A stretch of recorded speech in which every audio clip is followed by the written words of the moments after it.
Well, good evening and welcome to Tucker Carlson Tonight. The Trump administration took a big step today toward fulfilling a central campaign promise by endorsing an immigration reform bill crafted by Senators Tom Cotton and David Perdue.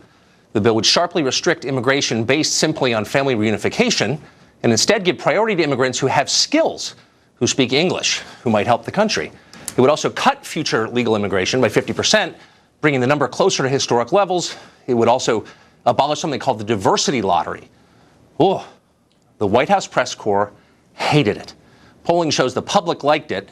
The White House rolled it out today in the briefing room, and there was quite an exchange. Watch this interchange between Stephen Miller, the White House top policy advisor, and Jim Acosta of CNN, who started off by implying this bill somehow, for reasons he didn't quite explain, must be racist. Watch. This whole notion of, well, they could learn, they have to learn English before they get to the United States. Are we just going to bring in people from Great Britain and Australia?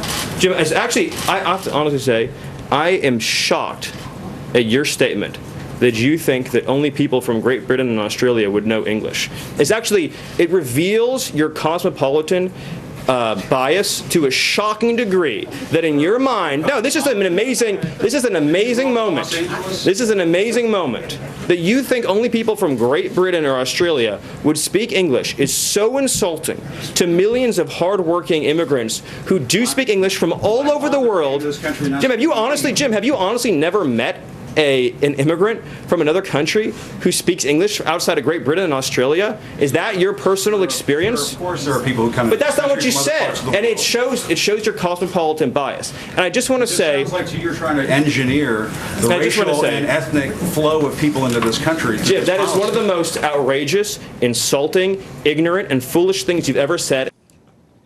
Ouch. Well, apparently undeterred, Jim Acosta rooted through his bag of cliches and came up with, presto, the old Statue of Liberty trick. What do you think of that, Stephen Miller? The Statue of Liberty has always been let me ask you a question. Of hope to the world for people to send do you believe, people to this country, and they're not always going to speak English, Stephen. They're not always going to be highly skilled. They're not always going to be... Jim, I appreciate your speech. Jim, I appreciate your speech, so let's talk about this. It was a modest... Jim, let's talk about this. In 1970, when we let in 300,000 people a year, was that violating or not violating the Statue of Liberty law of the land? Tell me what years meet Jim Acosta's definition of the Statue of Liberty poem, Law of the Land. So you're saying 1 million a year is the Statue of Liberty number. 900,000 violates it, 800,000 violates it. Well, you won't be surprised to learn that Acosta did not have a specific number in mind, actually even a general number to within, say, several hundred thousand. He had no idea at all, none, and yet he kept talking, which turned out to be a mistake. We've had periods of very large waves, followed by periods of less immigration and more immigration. And during we've had a period of immigration right now. The president wants to build a wall. You want to bring about a sweeping change to surely, Jim, you don't actually think that a wall affects green card policy. You couldn't possibly believe that, do you? Actually, the notion that you actually think immigration is at a historic law. The foreign-born population in the United States today, with the Jim, new chief of staff on Monday, talking about how border crossings. Do you really? I want to be serious, Jim. Do you really at CNN not know the difference between green card policy and illegal immigration? We can answer that question. No, they don't know the difference. Jim Acosta and the network he works for don't know much at all about this subject. They don't know how many immigrants come here every year or how. They don't have any clue as to how many should come, ideally. They know very little about the economic effect those immigrants have on Americans who already live here because they don't care enough to find out. They're utterly ignorant on the subject of immigration, and yet, and here's the amazing part, they are still filled with absolute moral certainty and boundless self-righteousness. They are buffoons, in other words, the drunk guy at the party with bad breath who won't stop talking. Wow, is that embarrassing. Joining us now, a noted connoisseur of awkward moments, author and columnist Mark Steyn. Did you see this exchange today, Mark?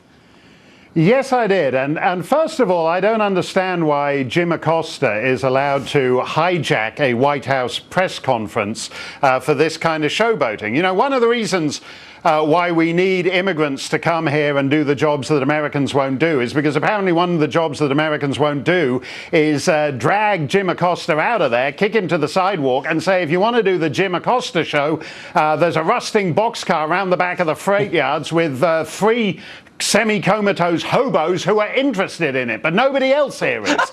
And that would have been the healthy reaction to that.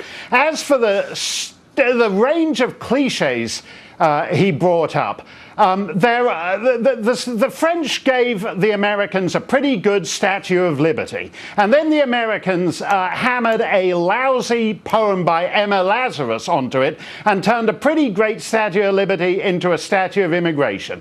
I regret that, but the fact is that Stephen Miller was quite right at this point about, do you only want Englishmen and Australians? There are 60 countries in the world, including mine, that have English as an official language. For example, just a few years ago, after the genocide, Rwanda, a Belgian colony, joined the British Commonwealth. And as part of it, even though it's never been a British colony, and as part of that, they stopped teaching French in schools and began teaching English. So you can have Rwandans who are fluent in English. You can have Papua New Guineans who are fluent in English. You can have Tuvaluans who are fluent in English, and Singaporeans who are fluent in English. And the idea that this is just some pasty white man's language is so deranged. Almost a third of the members of the United Nations are proficient in English, more or less. Jim Acosta thinks English is a race. Yes. Which is troubling. Yes, he does. Oh, by the way, Tucker, there's plenty of people in the United Kingdom who speak Welsh and Gaelic. I was driving through the Highlands, Scottish Highlands, with my daughter, and we heard the BBC's Gaelic rap station in which these delinquent Scotsmen are rapping in Gaelic. So I protest on behalf of the non-English speakers of the British Isles at this outrageous racism from this Acosta buffoon. If I can improve on that. I do think, though, on some level, liberals, Jim Acosta, the network he works for, all of Washington, are offended by the idea that America would craft an immigration policy that helps America. Why is that so offensive to them? Yes, basically until half a century ago, it was thought perfectly normal for countries to decide the immigrants that were of most use to them, which tended to be the immigrants who could assimilate the easiest. And suddenly it's become a point where there's 7 billion people on the planet, and you're not allowed to make value judgments about any of them. And in the case of the United States, we have wound up with the most extreme immigration policy of all, where we actually advantage unskilled illegal immigrants who don't even have the couple of $100 for the paperwork. I mean, don't forget, what Jim Acosta is complaining about is that Trump wants to move to a Canadian-style immigration policy. These are the same people who are wetting their knickers over Justin Trudeau on the cover of Rolling Stone saying, oh, why can't we have a dreamboat president like the Canadian Prime Minister? And Trump saying, well, I'll meet you halfway. Let's start with Canadian immigration policy. And suddenly Justin Trudeau is this white supremacist, and Trump is trashing America's immigration policy to turn himself into another maple-infused Ku Klux Klan moose hunting ground like Canada. This is ridiculous. The best thing about this debate, though, is you really do get to learn how much the ruling class hates itself and hates this country. This will continue. Right. Mark, thank you for you just put that all in perspective, as usual. Thanks a lot, Tucker.